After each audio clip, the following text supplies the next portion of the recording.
so my son's taking a nap, so I'm gonna do a quick video. So I want to talk about, let's see, I hope I say her name right.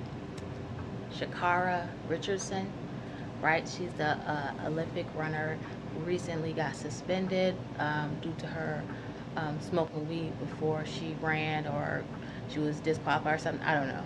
But yeah, so to get right into it.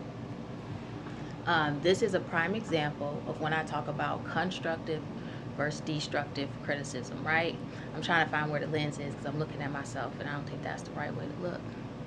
But yeah, when I talk about constructive versus destructive criticism, right? So, as I feel like as a whole, more so much towards black people in this point in time, especially Americans, um, this was a prime example or opportunity for us to show that unity within our community, right?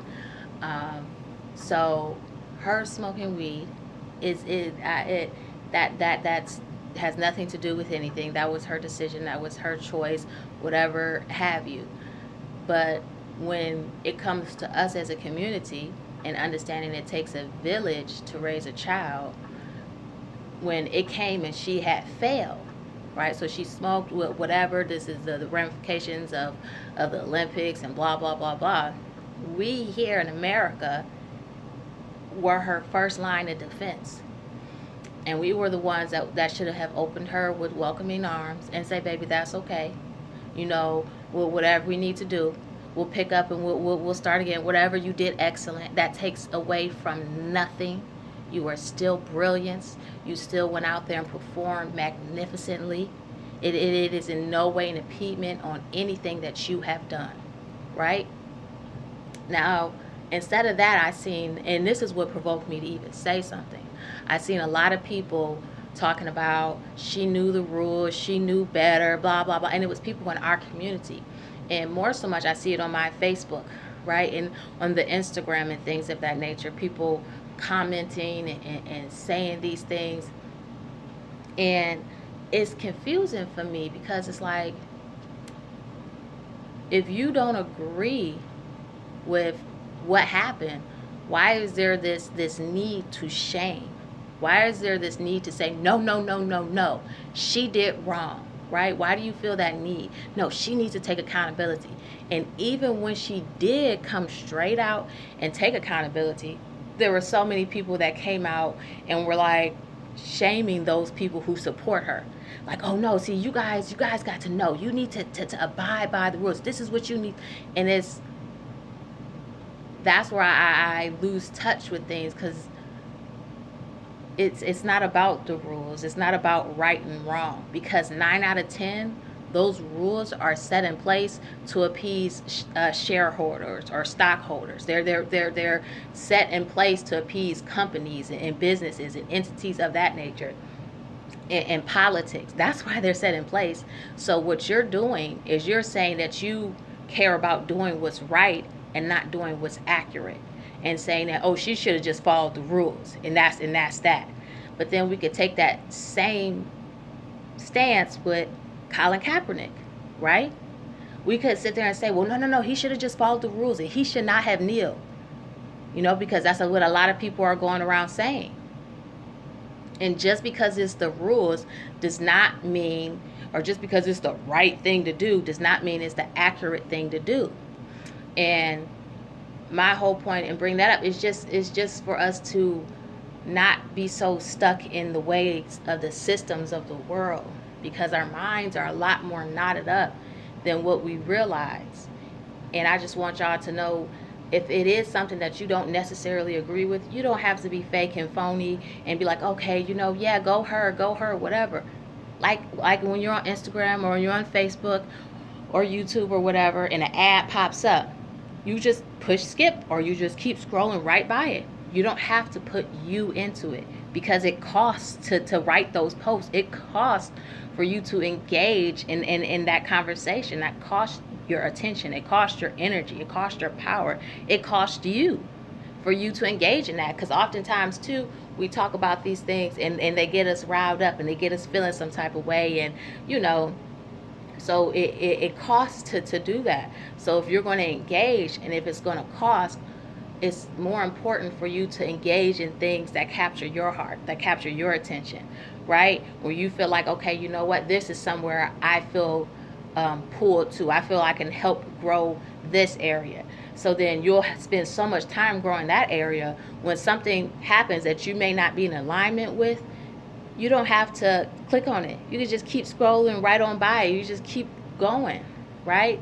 And it's that need that we have to just lash on the things that we don't like. That's like an ad coming up on my Instagram, and then I click on that ad, and I click on all the pictures, and I comment on all of them, and I just, every day I go on there and I just get so upset, like, why are you guys sending me these ads? I should have never got this ad. You know what's going to happen?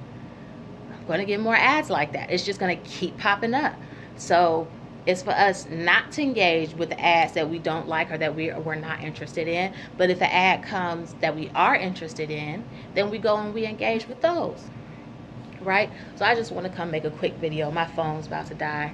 But I do want us to always remember that it is about loving our people. It is about building them up. Because right now the rest of the world is looking at Sha'Carri like, oh, so disappointment. Oh, so shame. Oh, no, blah, blah, blah, blah. Right? Who cares? That's not, with that we stand unified and we stand together. And understand the power in doing that as well, right? And the power in us standing all behind our people and standing as one. Quickly, I've never spoke on the Colin Kaepernick situation. I don't really engage with that discussion because it's a heavy one, and I'm for the most part, most people don't see the full picture of it, right? So this has always been something that I've wondered. So Colin Kaepernick, he goes and he works. Well, he was working. I guess it was work, but he played for the San Francisco. I'm not sure what they're called. So he played for these people, right? And he was a well-known star. You know, nice life, whatever. So he comes out and he does the kneeling, and he explains why he's done it and why he continues to do it, and you know, what have you. My thing about that situation is we all seen him kneel. Some of y'all probably were watching the game when he did it. And I'm pretty sure the rest of y'all seen the next day on the sports highlights or on the internet. But you continue to watch games. You continue to go to games. You continue to give your time, your energy, your power to this entity, this NFL, that you've seen how they treated and disregarded him. Not even that. It was just you seen what he stood for. And all it really took was, imagine us as a whole. If all of us just were to have turned off the TV. If all of us who were engaged in that as a job were to have not shown up. Whether it was you're a TV analyst or reporter, whether you're working behind the scenes, whether you're working on the field, whether you're a coach, you know, whether it's somebody that's there for the stadium, whatever. If we were to completely have pulled all of us from that, it would have died right then and there. And that's what I want y'all to realize, is the power that we absolutely have. The power is the people. You are the power. So it's more important that we stand together. And if you don't stand for something, then just step aside for that thing, right? And then stand all the way 10 toes down for what you do stand for. But it is important for us when we come out to the world. It's not for us to, oh, no, this person, and no. It's not Black Lives Matter under certain terms and conditions, right? And I feel like that's sometimes what that means. Black Lives Matter all the time. Like water is wet. It's just what it is. And that's why I like the stance or the saying Black is King more than Black Lives Matter. I'll say Black is King all day, every day, right? So we just need to step into our power.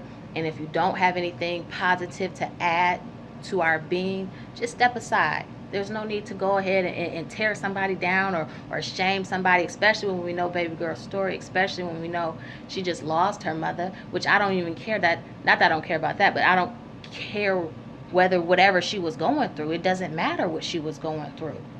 Either way, we got her. That was it.